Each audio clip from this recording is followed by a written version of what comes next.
right, we have entered the second round of the college football playoffs, and this is where things really start to heat up. And we actually have some really decent matchups here. But before we get into it, please make sure that you like, comment, subscribe.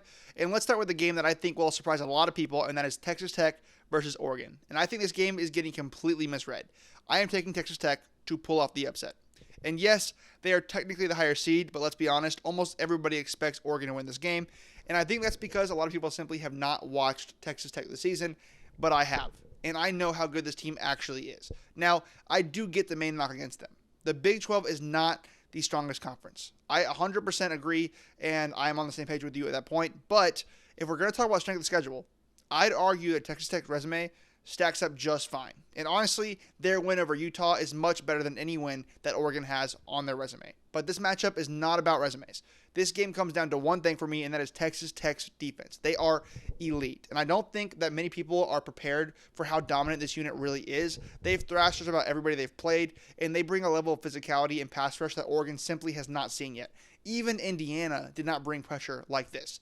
Oregon's offense is very good, no question about it. But I do not think they're going to be able to put up big numbers against this defense. And on the other side of the ball, Texas Tech offense is pretty underrated. They're not flashy, but they're very efficient. They're physical. They're balanced. And I am very confident Texas Tech can score on this Oregon defense. If JMU can move the ball, Texas Tech definitely can. And yes, I know James Madison was playing against backups, but still, I am lower on Oregon than I think most of the country is. They really haven't proven anything to me. Meanwhile, every time I turn on a Texas Tech game, I see domination. They win the trenches. They force mistakes. They control the games. So yeah, I am taking the Red Raiders here, and I think that their defense is going to overwhelm Oregon. I think they do enough offensively, and I think Texas Tech advances, and I wouldn't be surprised at all when it happens. Moving on to the Sugar Bowl, where Georgia and Ole Miss meet once again, and the last matchup was an absolute classic. That game turned into a shootout. Offenses were rolling, defenses were basically optional, and Georgia needed Gunner's best performance of the season to pull it out at home. This time, though, circumstances are very, very different in my opinion. For one, Georgia does not get home field, but also Ole Miss does not get Lane Kiffin, and I think that this game is where that really starts to have an impact. And I don't expect anything close to the scoring we saw in the first matchup. Georgia's defense has settled in a big way since then, and to Ole Miss's credit, their defense has improved as well. But Georgia has become a much more complete team, I think. The Dogs also get the advantage of rest and preparation. They had an extra week to heal up, reset, and game plan for this matchup. Ole Miss, meanwhile, had to play an extra playoff game, and that definitely, I think, matters, especially when injuries are involved. Kewan Lacey, who I think is their best player, may not be available for this one because he got injured last week.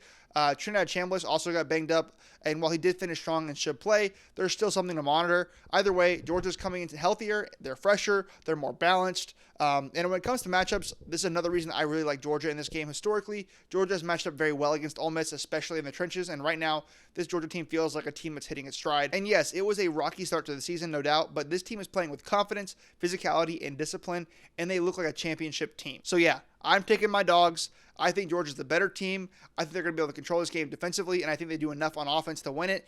Georgia advances. Go Dogs. All right, now let's talk about the Rose Bowl, where Alabama faces the number one team in the country, Indiana. And I think a lot of people are going to do a double take when they see the point spread in this game. Just based on brand history, it feels strange to see the Indiana logo favored over the Alabama logo, but Indiana has absolutely earned that respect. This is one of the most well-coached and well-rounded teams in college football. They've got a star quarterback who just won the Heisman Trophy, and they're elite on both sides of the ball.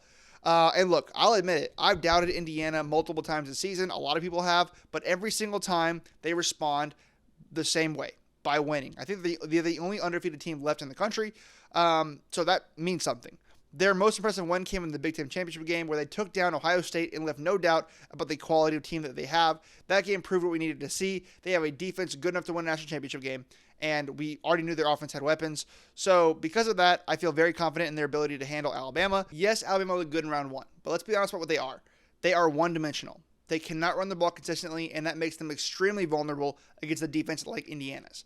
And if Ohio State, with weapons like Jeremiah Smith and Cornell Tate, couldn't consistently move the ball through the air, I do not see Alabama doing that either. And unlike Oklahoma, I do not see Indiana gifting Alabama points. No special teams disasters, no back-breaking turnovers. If Alabama wants to score in this game, they're going to have to drive the length of the field. And I simply don't think they're going to be able to do that consistently enough to win.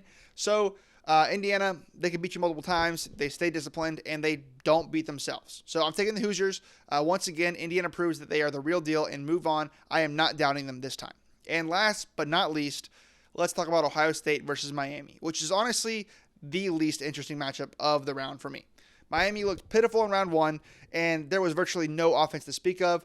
And even though Ohio State lost the Big Ten championship game, they are still one of, if not the most talented team in the country and the betting favorite to win it all. Miami's defense is good, I'll give them that, but they are not holding Ohio State to 3 points. I'll tell you that. Could this turn into another ugly, low-scoring game, maybe like a 13-10? Yes, but even in that scenario, I still think Ohio State comes out on top. Ohio State has a great defense of their own, and while it's fair to point out that they haven't really been truly tested against an elite opponent this season, I don't think Miami qualifies as an elite opponent either.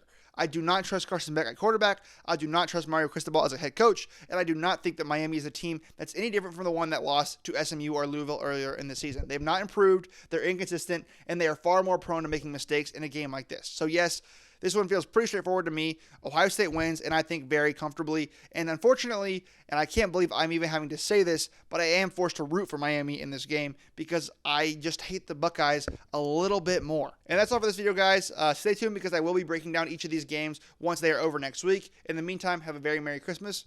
Peace.